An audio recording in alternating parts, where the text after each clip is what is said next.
네, 오늘은 새로운 삶 마지막 시간입니다. 네, 3주라서 그런지 굉장히 빨리 끝나는 느낌이 드네요. 네, 앞에 했던 내용을 복습하고 오늘 복음을 사십니까? 라는 제목으로 강의를 나누도록 하겠습니다. 여러분, 그리스도인이 복음을 안다는 것은 세 가지를 안다는 겁니다. 세 가지를 어쩌면 복음을 가지고 살아, 복음을 바르게 알고, 복음을 바르게 믿고, 복음을 바르게 살아가는 사람이 복음을 바르게 이해하는 사람입니다. 그리고 그리스도인인 겁니다. 알고, 믿고, 살아가는 이 전체가 복음을 바르게 이해하는 것입니다. 첫 번째 시간에 복음에 대해서 내용, 복음에 대해서 아는지에 대해서 여러분께 물었습니다. 창세기 1장 1절이 복음의 시작이라고 말씀을 드렸습니다. 하나님은 창조주 하나님이시다라고 말씀을 드렸습니다. 하나님께서 모든 만물을 창조하셨기 때문에 그분은 모든 만물, 우리 인간을 포함한 모든 만물의 주인이시다라고 말씀을 드렸습니다.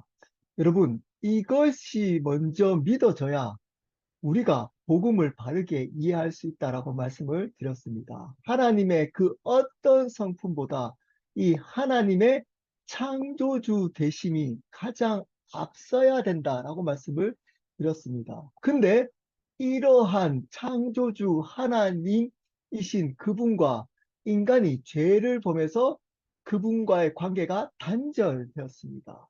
죄는 두 가지가 있다라고 말씀을 드렸습니다. 첫 번째, 더 sin이라고 해서 근본적인 죄. 자, 이 죄 때문에 하나님과 단절된 겁니다. 이 죄가 뭐라 그랬나요? 하나님이 창조주님이신데 우리가 우리의 삶의 주인 되는 것, 창조주가 되는 것, 여러분의 가정의 주인이 여러분이 되는 것, 여러분의 직장의 주인이 여러분이 되는 것, 여러분이 삶을 살아갈 때 여러분의 삶의 주인이 여러분이 여러분의 미래의 계획을 여러분이 주인 돼서 계획하는 것. 여러분, 이것을 정말 하나님 앞에서 근본적인 죄, 지옥 갈 죄라고 여기시나요? 많은 사람들은 이것을 그렇게 심각한 죄로 여기지 않습니다. 오히려 그런 사람들을 너무 열심히 사는 사람, 네, 자립적인 사람으로 칭찬합니다. 여러분, 그것이 하나님 보시기에 가장 무서운 죄입니다. 내가 주인 되어서.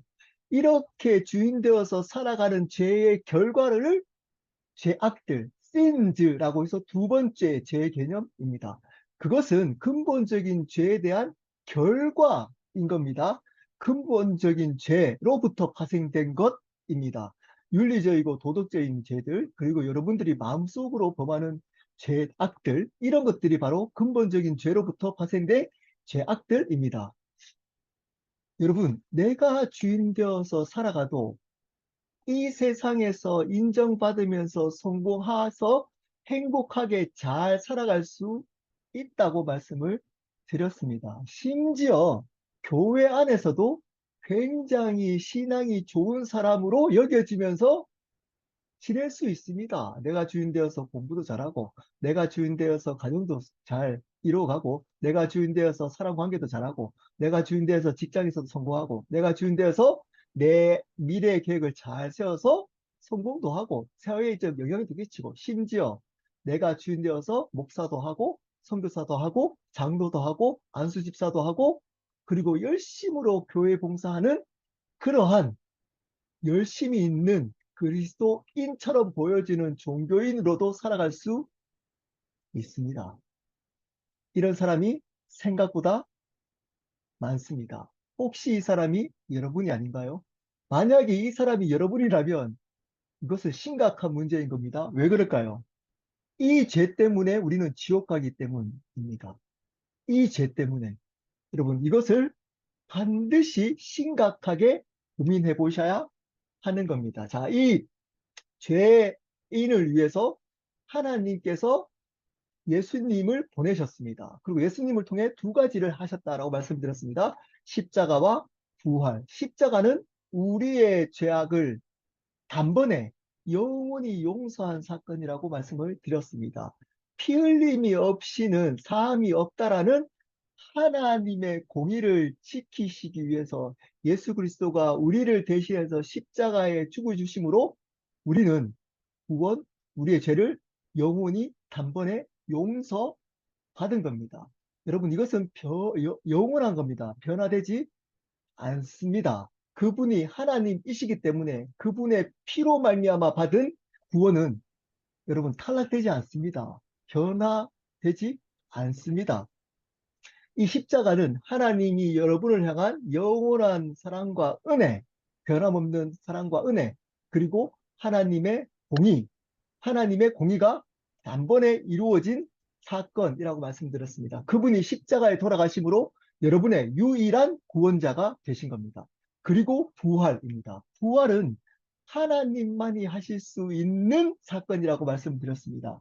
그러므로 예수 그리스도께서 부활하셨다는 말은 그분이 창조주 하나님이시다라는 것입니다. 여러분, 그러므로 이 부활을 믿는다는 것은 무슨 의미인가요? 예수 그리스도가 나의 삶과 생명의 주님이심을 믿는 겁니다. 여러분, 이것이 복음의 내용이라고 말씀을 드렸습니다. 이것을 아는 것이 복음을 아는 겁니다. 자, 예수 그리스도가, 자, 처음부터 다시 한번 정리해 보겠습니다. 하나님은 창조주 하나님이십니다. 이것이 복음의 시작이라 그랬습니다. 우리가 죄를 범했습니다. 내가 주인된 죄를 범해서 하나님과 단절되었습니다. 근데 하나님께서 예수 그리스도를 보내심으로 십자가에 돌아가심으로 나의 유일한 구원자가 되시고 부활하셔서 나의 삶과 생명의 주인 되신 것, 이것이 복음의 내용입니다. 자, 그러면 복음은 뭔가요? 그것을 믿을 때에 구원받는 겁니다. 여러분, 복음을 아는 것만으로 구원받지 못한다라고 말씀을 드렸습니다. 첫 번째 예수님이 누구이신지를 고백했던 그 사람이 누구라고요?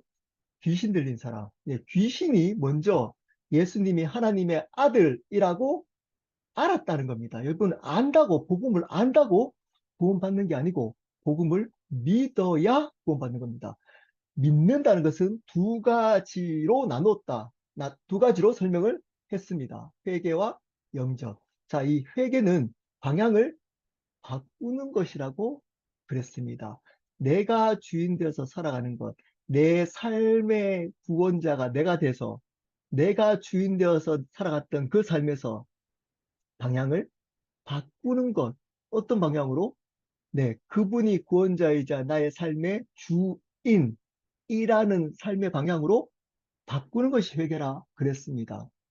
회개는 두 가지가 있다 그랬습니다. 회개도 구원을 받도록 하는 회개, 구원에 이르도록 하는 회개. 두 번째는 구원받은 자의 회개. 자, 구원에 이르게 하는 회개는 근본적인 죄를 회개하는 겁니다. 내가 주인 되어서 살아왔던 그 죄를 회개할 때 구원을 받는 겁니다. 그리고 그렇게 구원을 받은 사람이 하는 회개는 뭐죠? 그것으로부터 파생된 죄악들도 회개를 해야 하는 겁니다. 이 두 가지 회개를 해야 한다라고 말씀을 드렸습니다. 자, 방향을 바꾸어서 영접은 뭐죠? 그분을 나의 구원자이자 주님으로 받아들이는 것. 그분을 영접하는 것이 믿는 거라고 말씀을 드렸습니다. 여러분, 영접의 의미가 뭐라 그랬나요? 손님을 초대하는 개념과 같다라고 말씀을 드렸습니다. 손님을 초대하면 우리는 그 손님을 위해서 시간을 보내고 그 손님을 위해서 음식도 하고 대화도 한다라고 말씀을 드렸습니다. 그 개념인 겁니다. 그 예수님을 내 삶 가운데 초대하는 것이 영접인 겁니다. 어떤 분으로? 구원자이자 주님으로 내 삶에 초대하는 것이 영접인 겁니다. 입술로만 믿습니다. 라고 믿는 것이 아니다. 라고 말씀을 드렸습니다. 마음으로 그분을 나의 구원자이자 주님으로 내 삶에 초대하는 것. 이것이 믿는 것입니다. 다른 말로 쉽게 얘기하면 주인을 바꾸는 결단을 하는 것. 그분을 구원자로 믿고 그 구원자 되신 예수님을 나의 삶 가운데 주님으로 결단, 살기로 결단하는 것. 그냥 입술로 믿습니다. 내용을 안다. 내용 지식을 그대로 입술로 고백한다고 구원받는 것? 아닙니다. 여러분, 마지막 날, 여러분이 천국 가 있을지 안 가 있을지는 저는 잘 모릅니다. 근데 당황하실 수 있습니다. 여러분, 여러분이 당황하실 수 있습니다. 왜냐하면 천국에 이 사람은 반드시 왔을 거라고 생각하는 그 사람이 안 왔을 수도 있기 때문입니다. 그 목사님, 그 선교사님, 그 장로님, 그 권사님, 그 안수 집사님, 그 신실했던 부장 분, 네, 그분이 천국에 없을 수도 있습니다. 왜냐? 왜냐? 네, 영접하지 않았기 때문에. 그냥 복음의 내용을 알고 입술로만 고백하는 것으로 믿는다라고 착각하고 여전히 내 삶을 구원하고 내 삶의 주인이 나로 살아가는 그 사람은 지옥 갑니다. 그 사람이 여러분이 되면 안 됩니다. 그 사람이 여러분일 수 있다는 가능성이 성경적으로 높다 그랬나요? 낮다 그랬나요? 높습니다. 7장에 근거하면 높습니다. 그러므로 여러분 이것에 대해서 심각하게 내가 정말 복음을 알고 아는 것으로 그치지 않고 아는 것도 중요합니다. 그치지 않고 정말 내가 영접했는가? 다른 말로 주인이 누구인가? 정말 그분을 위해서 내 삶, 구체적으로 얘기하면 내 삶의 건강을, 재정을, 시간을, 직장을, 가정을 그분을 위해서 사용하고 있는가? 그렇지 않고 여러분이 그 하나님을 여러분의 삶의 행복을 위해서 하면서도 여러분은 믿는다라고 착각하면 여러분은 지옥 갑니다. 지옥 갑니다. 이것이 성경의 가르침이기 때문입니다. 여러분, 심각하게 받아들이셔야 됩니다. 이 세상은 그리 길지 않습니다. 예, 그 목사가, 그 영적인 친구가, 아내가, 남편이 여러분을 구원으로 인도하지 못합니다. 못합니다. 복음이, 복음을 바르게 믿을 때에 그 믿음이 여러분을 천국으로 인도하게 되는 겁니다. 자, 오늘은 이 복음을 알고 복음을 바르게 믿는 것으로만 또 끝나면 안 됩니다. 여러분, 바르게 알고 믿었다면 그 믿음의 바른 열매가 반드시 삶 속에 맺힙니다. 확인해 보십시오. 여러분, 이렇게 질문할 수 있잖아요. 내가 정말 예수님을 영접했는가? 오늘 강의를 들으면 확인할 수 있습니다. 내가 정말 예수님을 주인으로 믿고 살아가고 있는가? 오늘은 복음을 사십니까? 라는 제목으로 복음 강의를 마무리하도록 하겠습니다. 요한복음 3장 16절 우리 강의 노트 볼까요?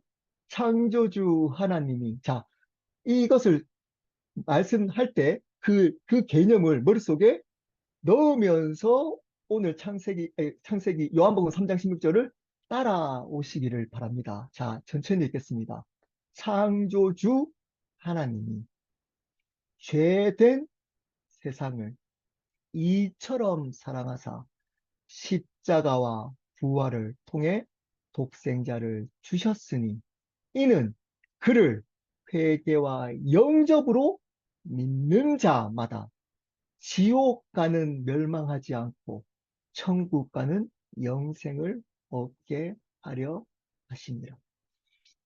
이 요한복음 3장 16절을 가지고 복음을 알고 믿었다면 어떤 삶을 사는지를 알아보도록 하겠습니다. 우리의 삶은 두 가지로 나뉩니다. 교회 밖의 삶과 교회 안의 삶, 일상의 삶과 그리고 교회 생활, 일상의 삶과 교회 생활로 나뉩니다. 첫 번째, 우리의 일상의 삶, 교회 밖에서의 삶은 어떻게 살아가야 되는지를 두 가지로 알아보도록 하겠습니다. 첫 번째입니다. 여러분, 우리가 일상의 삶을 어떻게 살아가야 될지는 복잡하지 않습니다. 굉장히 단순합니다. 여러분, 열심히 산다고 예수님을 주인으로 잘 믿고 사는 것이 아닙니다. 아무리 열심히 살아도 그것이 복음 안에 살지 않으면 첫째 시간에 했습니다. 뭐라고요? 불법입니다. 여러분이 아무리 열심히 살아도 아무리 신앙이라고 하는 뒤에 또 교회 생활을 하겠지만 신앙이라고 하는 종교적 생활을 열심히 한다고 해서 여러분 잘 사는 것이 아닙니다. 복음 안에 있지 않는 신앙을 가장한 종교 생활하는 사람들이 많습니다. 그냥 습관적으로 교회 열심히 다닙니다. 주일 빠지지 않고. 네, 습관적으로.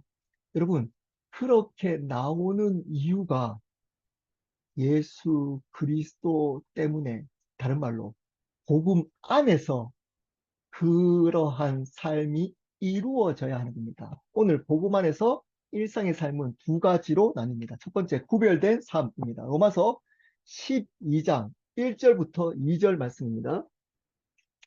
제가 한번 읽어보겠습니다. 그러므로 형제들아 내가 하나님의 모든 자비하심으로 너희를 권하노니 너희 몸을 하나님이 기뻐하시는 거룩한 산 제물로 드리라. 로마서는 여러분 뭐 한 번쯤은 다 들어보셨을 겁니다. 11장까지는 복음에 대한 내용을 얘기하고 그리고 12장부터 오늘 이 구절 이 말씀부터 복음의 삶에 대해서 이야기를 합니다. 바울의 복음에 대한 논리는 항상 같습니다. 복음에 대한 내용, 그리고 그 열매에 대한 복음의 삶. 이것이 복음을 믿는 거다. 라고 일관성 있게 말하고 있습니다. 자, 그러므로 복음을 안다면, 다른 말로 복음을 바르게 믿었다면 어떻게 살아야 된다고요? 너희 몸을 하나님이 기뻐하시는 산 제물로 드려라. 우리 삶 자체가 예배, 제사로 살아간다는 겁니다. 여러분, 삶의 예배를 드리는 삶이 구별되는 겁니다. 삶이 다른 겁니다. 이것이 너희가 드릴 영적 예배라는 겁니다. 여기서 영적 예배는 여러분 뭐 이렇게 뭐 은사가 나타나고 뭐 약간 신비롭고 이러한 예배가 아닙니다. 여기서 영적 예배라는 것은 적합한 예배, 원어적으로 적합한 예배라는 겁니다. 복음을 바르게 알고 믿는 그리스도인은 우리의 삶 자체가 예배로 구별된 삶으로 드리는 것이 마땅한 하나님께 드릴 예배라는 겁니다. 여러분, 우리의 삶은 구별되어야 되는 겁니다. 구분이 아닙니다. 구별입니다. 구분은 세상과 단절되어서 살아가는 겁니다. 여러분, 우리끼리 모여가지고, 네, 은혜스럽게 잘 사는 것을 하나님 원하시지 않습니다. 그것은 구분입니다. 구별은 세상 속에서 다르게 사는 겁니다. 구분은 이렇게 따로따로 사는 건데, 구별은 그 안에서 함께 더불어 살되 다르게 사는 겁니다. 뭐가 다를까요? 주인이 다른 겁니다. 주인이. 구별된 삶은 내 삶의 주인이 다른 삶인 겁니다. 그것이 바른 영적인 예배라고 믿고 살아가는 삶입니다. 자, 그런 삶은 어떤 삶인지를 뒤에 구체적으로 이야기하고 있습니다. 이 세대를 본받지 않는 삶을 살게 됩니다. 여러분, 본받다란 말은 어떤 틀에다가 끼워 맞추는 겁니다. 여러분, 이 세상의 틀에 여러분의 삶을 끼워 맞추면서 살아가고 있다면 여러분은 구별된 삶을 살고 있지 않은 반증인 겁니다. 여러분, 이 세상의 틀이 여러분의 요구할, 이 세상이 여러분에게 어떤 것들로 쪼여오고 있나요?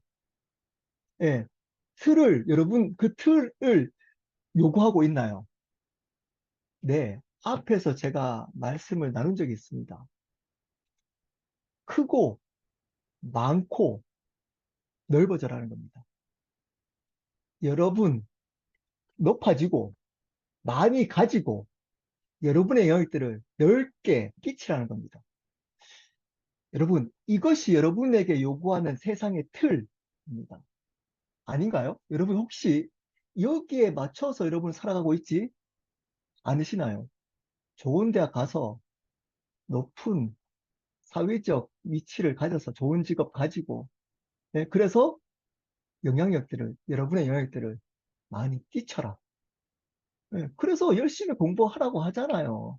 네, 그래서 좋은 직장 가지고, 아니면 공부 못하는 분, 조금 못하는 분들은 어떻게 또 요구받나요? 야, 공부가 무슨 소용이냐? 뭐가 많으면 된다고요? 돈만 많으면 되지 않냐? 뭐, 대학교 안 나오면 어떠냐? 돈 있으면 장땡이다. 돈 많이 가지면 된다. 돈 많이. 높아지고, 돈 많이 가지고, 예. 사람들 관계도 많이 가지고, 돈도 많이 가지고. 여러분, 이러한 틀에 여러분이 맞춰서 지금도 거기에 여러분, 이 세상에 살다 보면 그 삶은 어쩔 수 없이 살아갈 수밖에 없습니다. 그렇게 산다는 그 자체를 비판하는 거 아닙니다. 우리는 그렇게 어쩔 수 없이 이 땅을 다리 딛고 살아가기 때문에 그 삶을 살 수밖에 없습니다. 하지만 그것이 여러분의 우선순위가 되어서 그것에 압력, 틀에 맞춰가지고 여러분 그 삶을 목적으로 살아가고 계시다면 여러분들은 구별된 삶을 사는 게 아닙니다. 여러분 이렇게 사는 사람들이 믿는다고 하면서도 생각보다 많습니다. 이렇게 돈을 많이 벌기 위해서 기도합니다. 기도합니다. 좋은 대학 가고 좋은 직장 가기 위해서 하나님을 이용합니다. 근데 그것을 또 교회는 은혜라고 가르칩니다. 은혜. 그리고 간증합니다. 그러한 스타들이 나와서 큰 영향력들을 끼치는 그러한 모임들이 교회에 많습니다. 조심스럽지만 많습니다. 근데 분별이 안 됩니다. 여러분, 힘들다가 세상에서 성공해서 하나님의 도우심으로 성공해서 하나님의 은혜입니다. 이 은혜를 함께 받으십시다. 여러분, 가짜입니다. 가짜입니다. 가짜. 성경은 그것을 이 세대를 본받는 것이라고 합니다. 그럼 어떤 것이 이 세상을 본받지 않는 것이라 한번 알아볼까요? 이 삶은 아닌 겁니다. 여러분, 거기에 입술리면 안 됩니다. 마음을 새롭게 먼저 그러한 세대를 본받지 말고 그 다음에 마음을 새롭게 함으로 할 때 이 마음은 생각을 말합니다. 생각이 변화되어야 하는 겁니다. 행위가 변화되어야 되는 게 아니고 생각, 관점, 관점, 세계관, 관점이 변화되어야 하는 겁니다. 여러분, 세상에 있는 관점, 생각으로 신앙생활을 하면 안 된다는 겁니다. 크고 넓고 그리고 많이 가지는 것을 은혜라는 관점, 그 세상의 관점으로 하나님이나 신앙의 생활을 하는 그거 틀렸다는 겁니다. 틀렸습니다. 마음을 새롭게 해야 돼. 생각이 바뀌어야 되는 겁니다. 여러분, 생각을 바뀔 수 있는 방법이 뭘까요? 행위를 바꾸라는 거 아닙니다. 생각을 어떻게 바뀌어지나요? 이 생각이 바뀌어지는 삶, 구별된 삶은 다른 말로 믿음의 삶이라 그럽니다. 믿음의 삶. 로마서 1장 17절에는 오직 의인은 믿음으로 말미암아 살게 된다. 다른 말로 이 구별된 삶은 믿음 때문에 살아간다는 겁니다. 믿음이 있어야 이러한 새로운 관점으로 살아갈 수 있다는 겁니다. 자, 그러면 믿음이 생기려면 어떻게 해야 되나요? 성경에는 아주 심플하게 이야기해주고 있습니다. 로마서 10장 17절입니다. 믿음은 들음에서 나며 들음은 그리스도의 말씀으로부터 나느니라. 여러분, 그리스도의 말씀, 믿음은 들어야 되는데 이렇게 지금 듣고 있어야 되죠. 들어야 된답니다. 자꾸 듣는 자리에 있어야 됩니다. 근데 어떤 듣는 자리인가요? 하나님의 말씀, 그리스도의 말씀을 하나님의 말씀으로 이해해도 되지만 여러분 좀 더 구체적으로 말하면 그리스도에 관한 말씀, 즉 뭔가요? 복음입니다. 복음을 또 듣고 들어야 믿음이 생기고 그 믿음이 있어야 생각이 바뀐다는 겁니다. 생각이 바뀌어야 뭘 할 수 있나요? 하나님의 선하시고 기뻐하시고 온전한 뜻이 무엇인지를 분별할 수 있습니다. 여러분, 교회가 큰 교회가 뭘 한다고 어떤 유명한 목사님이 이렇게 저렇게 얘기한다고 여러분 다 따라가면 안 됩니다. 분별해야 됩니다. 근데 분별은 어떻게 할 수 있다고요? 마음을 새롭게 해야 된다는 겁니다. 여러분, 생각이 바뀌어야 된다는 겁니다. 생각은 믿음이 있어야 바뀌는 겁니다. 믿음은 복음을 계속적으로 들을 때에 생기는 겁니다. 여러분, 그러므로 복음을 새로운 삶이 열릴 때 여러분 이 자리에 참석하십시오. 여기에 반복적으로 참석했던 분들의 고백을 들어보십시오. 들을 때마다 바뀝니다. 들을 때마다 새로워집니다. 생각이 새로워집니다. 한 번으로 끝내면 안 됩니다. 복음 한 번 듣고 끝났다 라고 하시면 큰일 납니다. 복음을 기회가 되면 매일 들으면 제일 좋습니다. 매일 새벽에 일어나서 매일 복음을 들으면 제일 좋습니다. 그렇게 듣지 않더라도 여러분 이렇게 1년에 3번 정도는 저희 새로운 삶을 열 겁니다. 이 자리에 참석하십시오. 또 듣고 또 들으셔야 합니다. 왜냐? 성경에서 가르치고 있는 가르침이기 때문입니다. 로마서 16장 26절 마지막에 이렇게 이야기해주고 있습니다. 복음으로 너희를 능히 경고하게 하실 지혜로우신 하나님께 예수 그리스도로 말미암아 영광이 세세무하도록 있을지어다. 복음으로 너희를 여기서 너희는 누굴까요? 안 믿는 사람인가요? 아닙니다. 목숨을 걸고 예수님을 믿는다라고 하면 죽을 수도 있는 로마 그리스도인들입니다. 복음으로 너희를 능히 충분히 견고하게 하실, 세우게 하실 믿음이 점점 가하도록 만드는 방법은 뭐라고? 복음으로 충분히 너희를 견고하게 하실 그것이 하나님의 지혜랍니다. 지혜로우신 하나님께 예수 그리스도로 말미암아 영광 받을지어다. 이렇게 고백하고 있습니다. 여러분, 복음으로 충분합니다. 복음으로 여러분, 그것이 성경이 가르쳐 주고 있는 가르침인 겁니다. 복음을 듣고 또 들을 때 여러분이 견고해집니다. 견고해집니다. 그것이 하나님의 지혜입니다. 우리가 생각하기로는 에이, 복음 한 번 들으면 되지. 뭐 또 듣고 또 듣고 또 듣고 하냐. 그것은 여러분의 생각입니다. 하나님의 지혜는 또 듣고 또 듣고 또 들어서 여러분을 강하게, 견고하게 이 세상을 이길 수 있는 강한 사람으로 만들어 가는 것이 하나님의 지혜라는 겁니다. 하나님의 지혜. 그 지혜를 붙드는 방법, 복음을 듣는 자리에 있는 겁니다. 복음이 들려지는. 여러분, 하나님의 말씀을 전한다고 다 그리스도에 관한 말씀이 아닐 수 있습니다. 이 말이 무슨 말인지 이해가 되나요? 하나님의 말씀을 그냥 말씀을 전한다고 그리스도에 관한 말씀이 아닐 수 있습니다. 그 말씀을 목사의 의도를 가지고 비전을 가지고 전하고 있다면 그것은 그리스도에 관한 말씀이 아닌 겁니다. 그것은 하나님의 말씀을 이용한 목사의 말씀인 겁니다. 그러므로 여러분 그러한 인간이기 때문에 목사가 그러한 실수를 범할 수도 있습니다.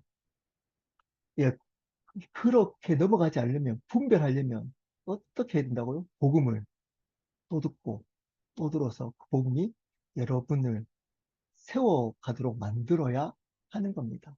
그래야 구별된 삶을 살아갈 수 있습니다. 여러분 이 세상에 있는 것대로 맞지 마십시오.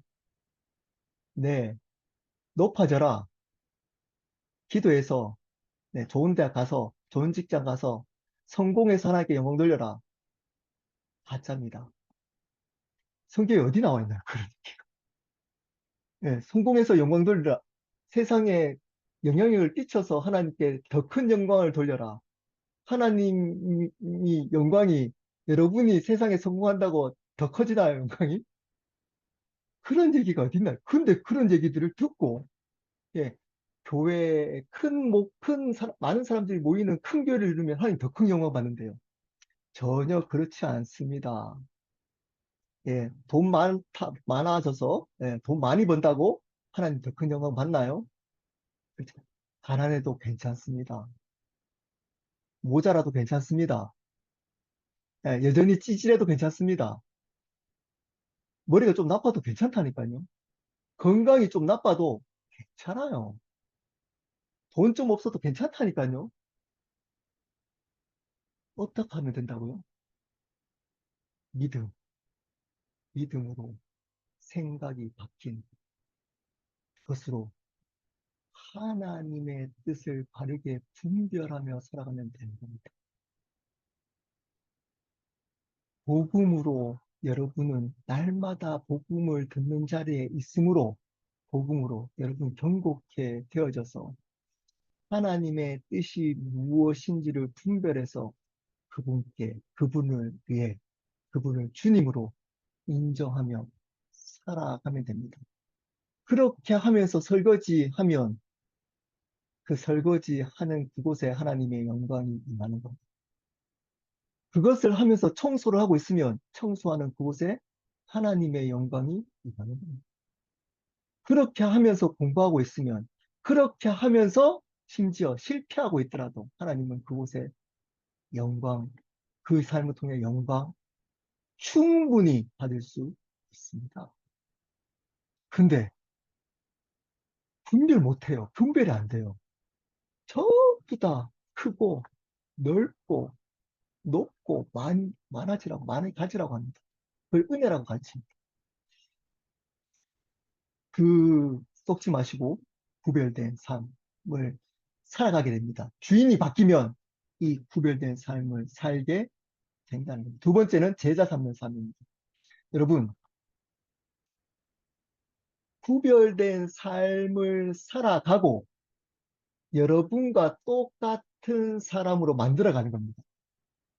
마태복음 28장 19절부터 20절입니다. 그러므로 너희는 가서 모든 민족을 제자로 삼아 아버지와 아들과 성령의 이름으로 침례를 베풀고 내가 너희에게 분부한 모든 것을 가르쳐 지키게 하라. 볼지어다 내가 세상 끝날까지 너희와 항상 함께 있으리라. 여기서 이 구절에서 동사는 하나밖에 없습니다. 다른 것들은 다 꾸며주는 수식어 구입니다. 뭘까요? 동사가 제자 삼다입니다. 어떻게 해서 제자 삼죠? 여러분 침례를 베풀어서 다른 말로 예수님을 구주로 영접시킴으로 제자를 삼고 그리고 그것을 거기서 끝나면 안 되고 어떻게 해야 된다고요? 그것을 계속 복음을 가르쳐 지금 이 새로운 삶처럼 가르치라는 겁니다. 언제까지?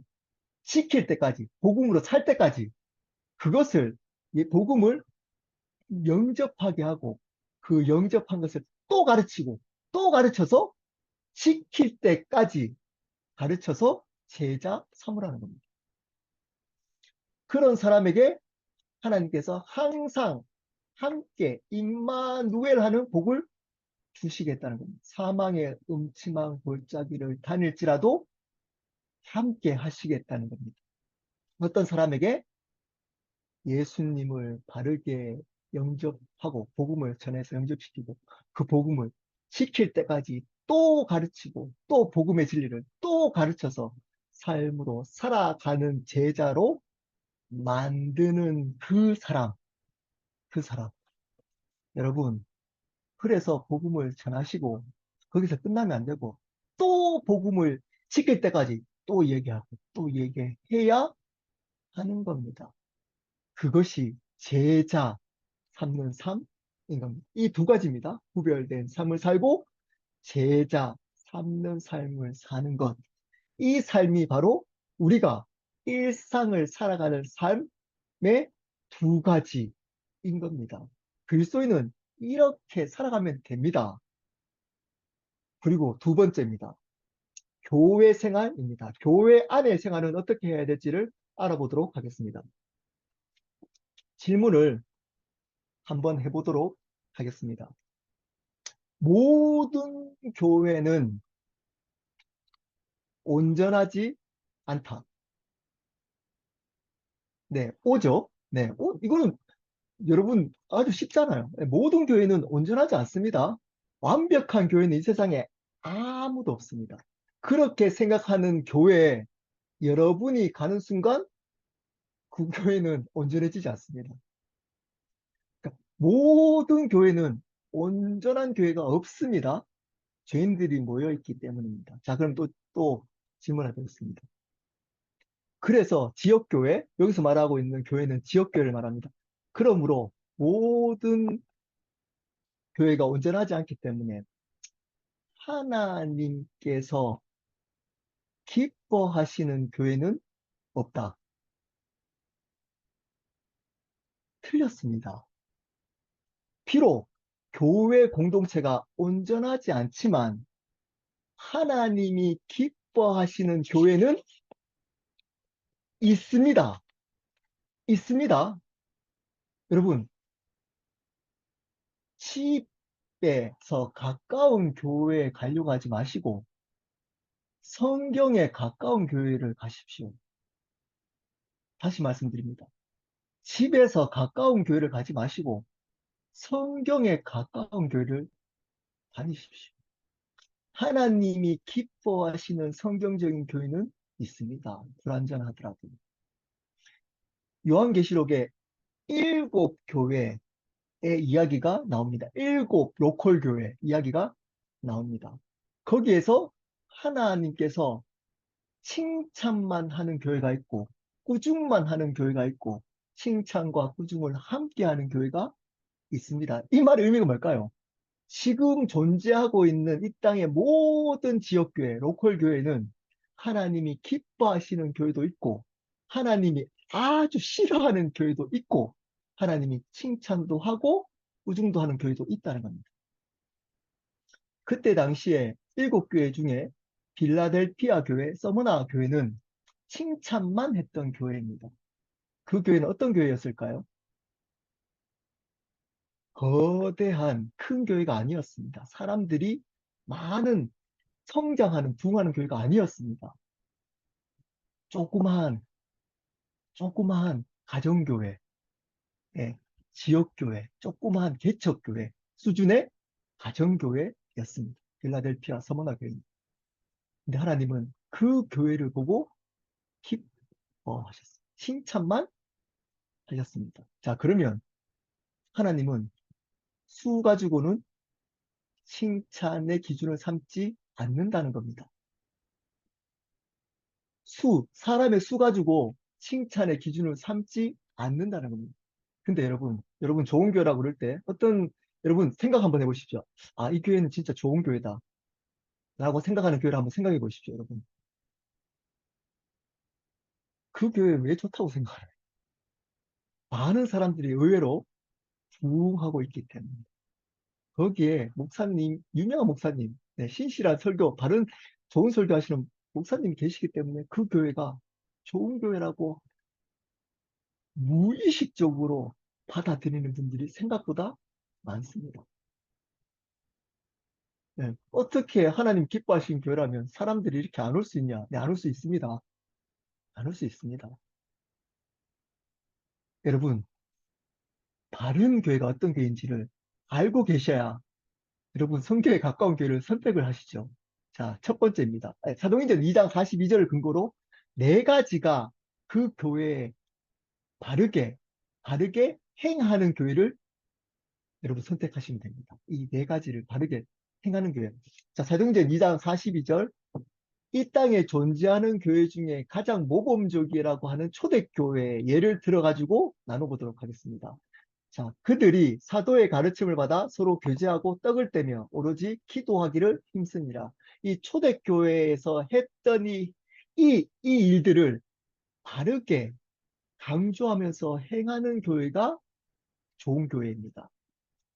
첫 번째 예배입니다. 자, 예배는 사도행전 2장 42절 중에 떡을 떼며 그때 당시에 주의 만찬은 예배를 드릴 때마다 했습니다. 그러므로 여기 떡을 떼며 라는 말은 예배를 드렸다라는 의미입니다. 여러분, 예배는 공예배와 그리고 우리의 일상의 예배로 나뉩니다. 앞에서 로마서 12장 1절 말씀처럼 삶의 예배가 바른 예배 개념입니다. 그러므로 예배의 바른 개념을, 정의를 가지고 있어야 되는 겁니다. 여러분, 예배는 시간과 장소의 개념이 아닙니다. 예배는 주권 개념입니다. 통치와 주권 개념입니다. 굉장히 중요합니다. 자, 시간과 장소의 개념이 아니란 말은 어떤 걸까요? 자, 켈로 공동체를 한번 예를 들어볼게요. 저희 교회는 2시 반에 미국 교회 교실을 빌려서 예배를 드립니다. 자, 그러면 공예배, 예배를 드렸다 라고 할 때 이렇게 얘기를 하는 겁니다. 예배 드렸어? 하면 이렇게 얘기합니다. 드렸어. 언제 드렸어? 2시 반에 켈러 교회에 가서 드렸어. 말은 맞는데 여러분 그렇게 드렸다. 그 시간에 2시 반이나 시간에 그 장소에 있었다고 예배를 드렸다. 당연히 드린 거다라고 착각하면 안 된다는 겁니다. 예배는 무슨 개념이라고? 시간과 장소의 개념이 아니고 통치와 주권 개념이기 때문입니다. 그 시간과 그 장소에서 누구의 통치 가운데서 그분께 예배를 드렸냐? 다른 말로, 누구를 위해서 예배를 드렸냐? 그냥 습관적으로, 예배 빠지면 찝찝하니까, 그리스도이니까, 그렇게 드리는 것은 예배가 제대로 드린 것이 아닙니다. 물론, 안 드리는 것보다 가능성이 높습니다. 하지만, 그렇다고 그것을 마땅히 하나님 받으시는 예배라고 착각하시면 안 됩니다.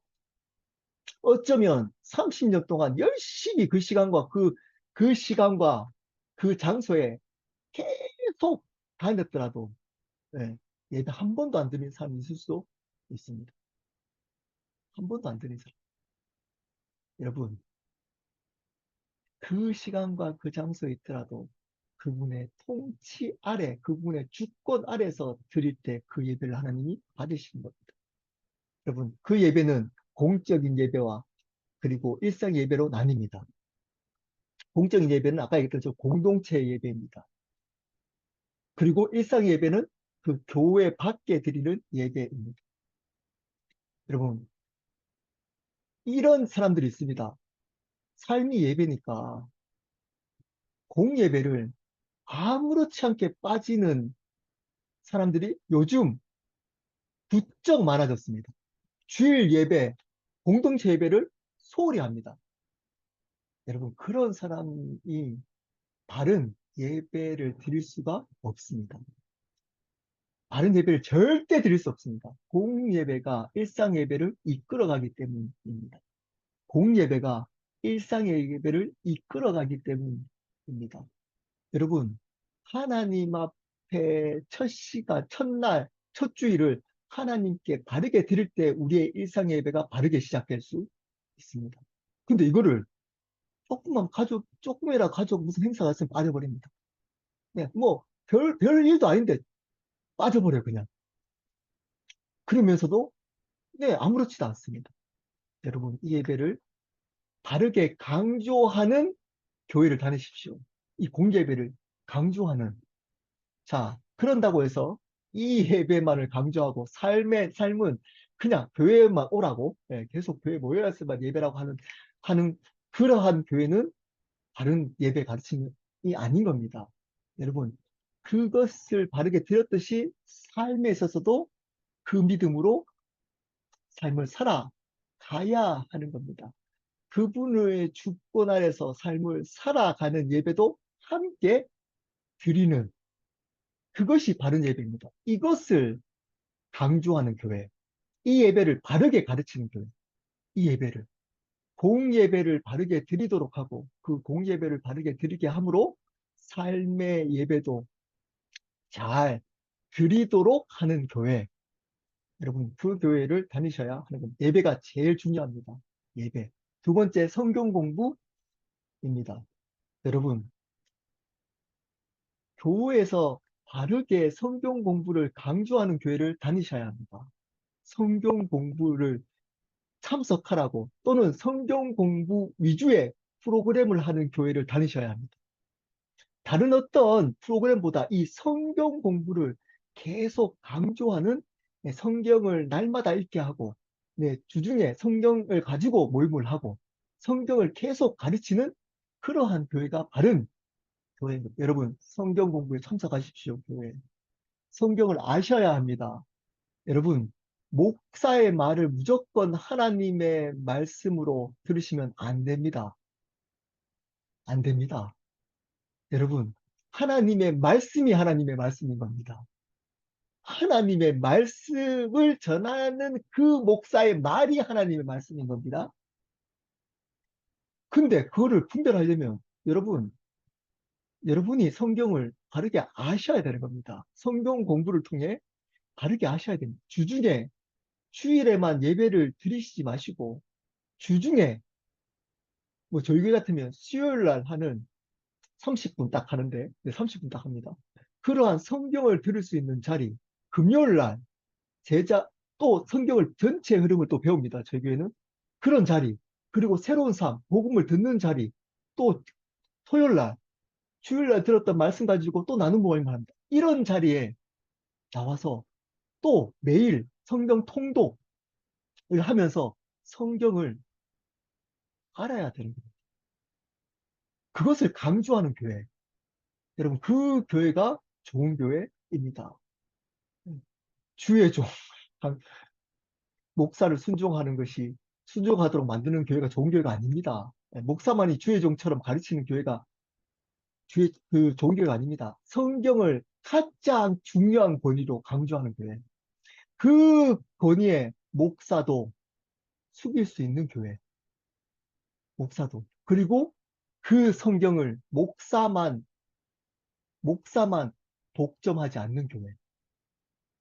목사만 독점하지 않는 교회. 목사만이 얘기하는 것을 하나님의 말씀으로 착각하지 않도록 하는 교회. 성도들이 말씀을 가지고 묵상하고 스스로 나눌 수 있도록 하는 교회.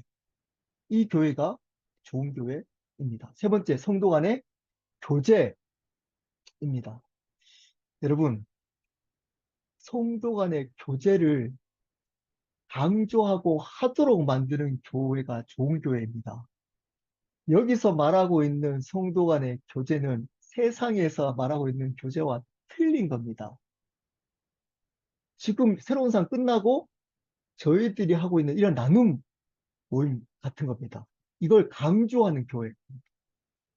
우리의 삶을 나누고 그것으로 서로 삶을 나누는 교제를 강조하는 교회. 이것을 하도록 하는 교회. 왜 그럴까요? 여러분, 교제는 옵션이 아닙니다.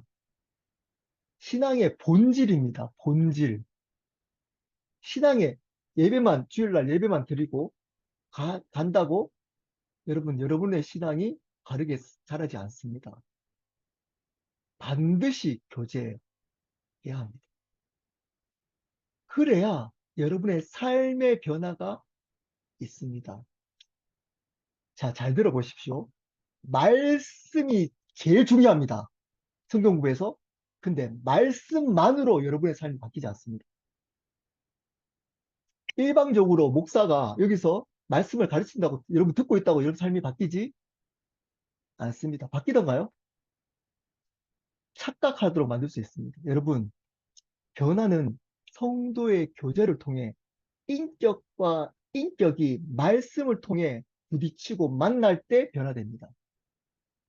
다시 말씀드립니다. 변화는 성도의 교제를 통해 인격과 인격이 만나서 부딪혀서 그 말씀을 가지고 만나서 부딪혀서 변화됩니다. 여러분의 아픔, 여러분의 죄악들, 여러분의 연약함, 여러분 혼자 이길 수 없는 것들을 성도의 교제를 통해 나누고 그것 안에서 그것 안에서 말씀으로 답을 얻어갈 때 또는 다른 사람의 나눔을 통해 성령께서 말씀하기 시작할 때 그것이 들려질 때 그럴 때 변화가 됩니다. 그러므로 여러분 성도의 교제 하셔야 되고 이 성도의 교제를 강조하는 교회가 좋은 교회입니다. 좋은 교회. 그냥 예배만 드리고 성경 공부만 하고 거기서 끝이 아니고 끝나고 교제하도록 하는 교회. 마지막으로 기도입니다. 기도. 여러분, 기도를 강조하는 교회가 좋은 교회입니다. 기도하도록 만드는 교회가 좋은 교회입니다. 말씀을 아무리 지식을 가지고 있고 예배를 열심히 드려서 나름 자기만의 은혜가 있고 말씀에 지식이 있고 성도 간의 교제를 통해 여러분의 어느 정도 회복이 있더라도 여러분 세상 가운데 이길 수 있는 힘은 기도로부터 나옵니다. 기도. 기도가 되지 않으면 그 말씀이 여러분의 말씀으로 다른 사람을 죽일 수 있습니다. 여러분의 의가 될 수 있습니다. 심지어 여러분이 교제를 통해 회복했던 경험도 기도하지 않으면 그것이 여러분의 교만이 될 수 있습니다. 그것이 여러분의 교만이 돼. 이런 분도 종종 보시잖아요. 하나님께 은혜 받았다. 말씀도 잘 알고, 그리고 치유도 받았대요. 옛날에 상처받았는데 치유도 받았는데 교만해요. 교만해요. 다른 사람들을 무시해요. 그렇지 못한 사람들을 섬기려고 하지 않고 판단합니다. 정지하고. 봐, 이렇게 예배도 드리고 성경 공부도 하고 성도 간에 교제도 하라 그러는데, 저 집사는, 저 성도는 예배만 드리고 가고 성경 공부도 안 해. 성도 간에 교제도 안 해. 아니, 어떻게, 그래서 그렇게 하지 말라 그랬는데 그렇게 하잖아. 여러분, 이 말이 맞나요? 기도 안 하는 사람들의 특징입니다, 이게. 여러분, 그런 사람들을 비판하고 정죄하는 게 아니고, 기도하면 아파합니다. 기도는, 왜 그럴까요? 기도는 하나님과의 관계이기 때문입니다. 기도의 본질은. 하나님과 관계하면 하나님의 성품이 흘러오기, 하나님의 마음을 배우기 때문에 기도를 통해. 물론 말씀을 통해서도 배우지만 그것이 여러분 마음 가운데 심겨지는 것은 기도를 통해 심겨집니다. 여러분, 그러므로 기도한 사람들은 티가 납니다. 어떻게 티가 날까요? 삶에서 반드시 인격이 다릅니다. 여전히 상처받은 모습으로 그대로 사람들 상처를 주고 또는 자기 가지고 판단으로 네, 사람들을 판단해 가고 이런 사람들 기도하지 않는 사람들입니다. 기도 안 하는 사람들입니다. 하나님 마음이 없는 사람들. 네. 만나면 옳은 얘기 하는데 뭔가 옳은 얘기하고, 뭐 간증도 있는데, 만나기 부담스러운 사람들 있잖아요. 예. 만난 아버지 마음이 없는 사람들. 왜 그럴까요? 그분과 시간을 보내지 않기 때문입니다. 그분과, 그분과 시간을 보내서 그분의 마음을 배우지 않기 때문입니다. 기도는 두 가지가 중요합니다. 정시기도, 무시기도. 정시로 기도하고 무시로, 정시를 안 하면서 무시로 기도한다는 사람들 조심하십시오. 정시에도 기도 안 하면서 자기는 무시로 기도한대요. 자기는 날마다 이렇게 시간 날 때 생각날 때마다 기도합니다. 여러분, 정시로 기도하는 사람들은 무시로 기도하는 그 기도가 바른 기도가 아닙니다. 바른 기도. 첫 번째, 시간을 정해야 됩니다. 시간과 장소. 기도는 시간과 장소가 굉장히 중요합니다. 시간과 장소를 정하십시오. 정시로 그것이 5분이라도 기도하십시오. 그리고 나서 여러분 삶 속에서 생각을 기도로 바꾸고 무시로 기도하십시오. 그때 하나님 마음이 흘러옵니다. 여러분, 이 네 가지를 강조하는 교회가 좋은 교회입니다. 자, 그러면 바른 교회 생활은 어떤 생활일까요? 이런 바른 교회에서 이렇게 네 가지를 강조하는 이 네 가지를 바르게 우선순위로 참여하려고 몸부림치는 교회 생활.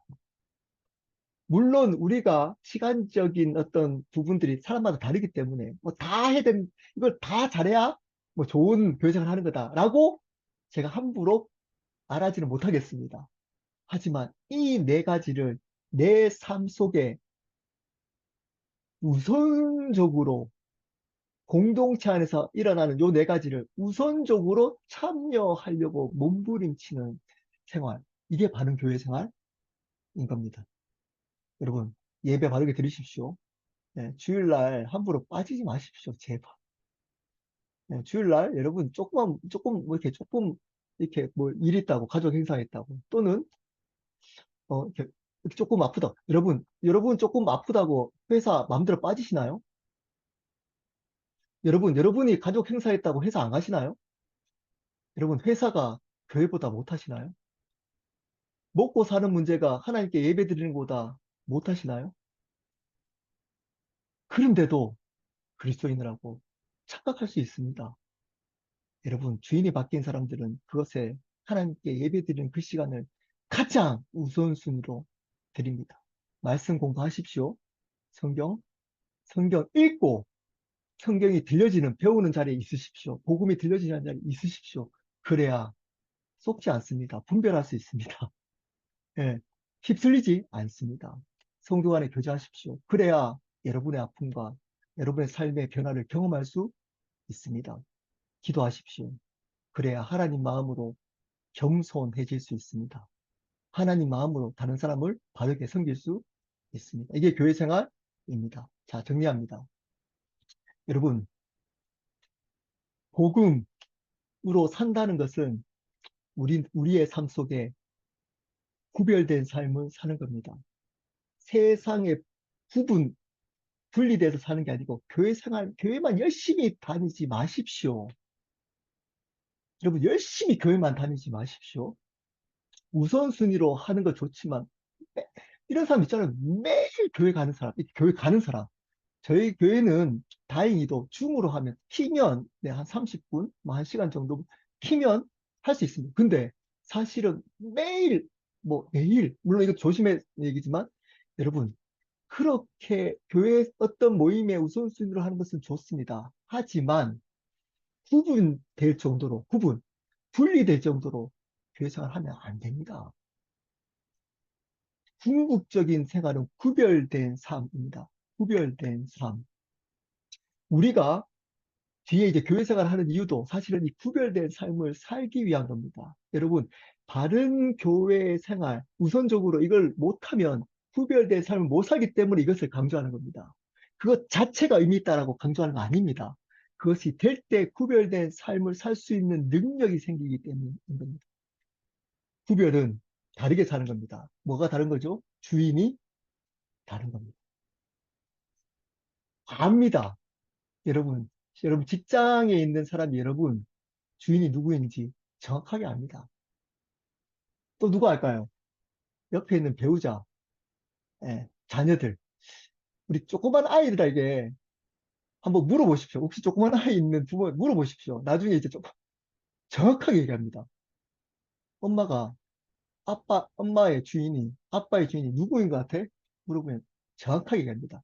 아빠, 엄마 이렇게 얘기하는 그 사람은 여러분 구별된 삶을 안 살 수가 있습니다. 여러분 배우자가 압니다. 여러분 주인이 누구인지, 여러분의 주인이 누구인지 직장에 있는 사람이 안다니까요. 네, 정확하게 압니다. 구분으로 아는 게 아니고 여러분 구별, 교회 열심히 다닌다고 예, 여러분 주인이 하나님이라고 그 세상 사람들은 인정하지 않습니다. 위선적이라고 합니다. 위선적. 구별은 다르게 주인이 다르게 사는 겁니다. 십자가의 길을 가는 겁니다. 좁은 길, 좁은 길을 가는 겁니다. 제자 삼는 삶을 사셔야 합니다.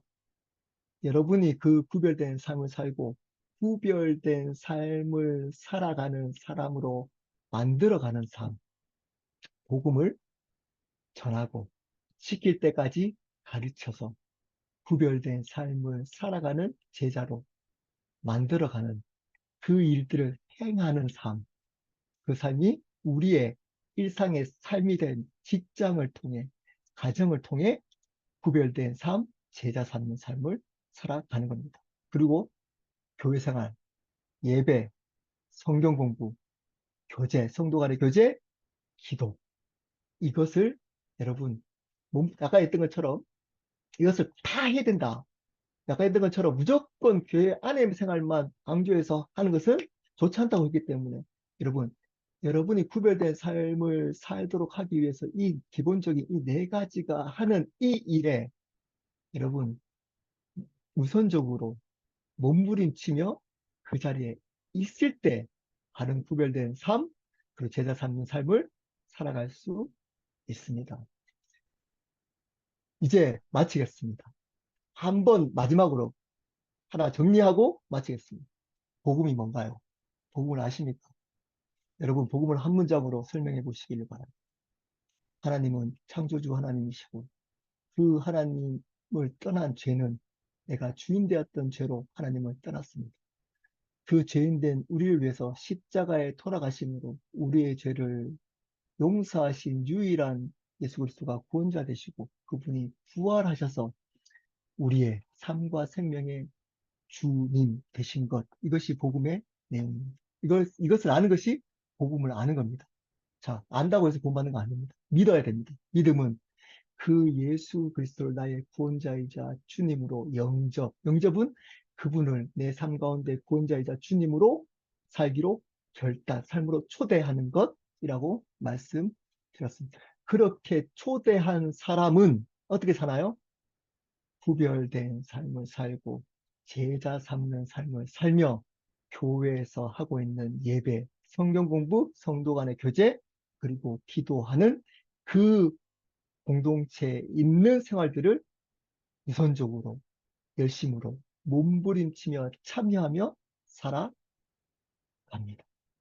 이 전체가 복음을 이해하는 것입니다. 이것을 아는 것이 복음을 진짜 바르게 아는 것입니다. 이것을, 이 세 가지를 함께 하는 것이 바른 그리스도인인 겁니다.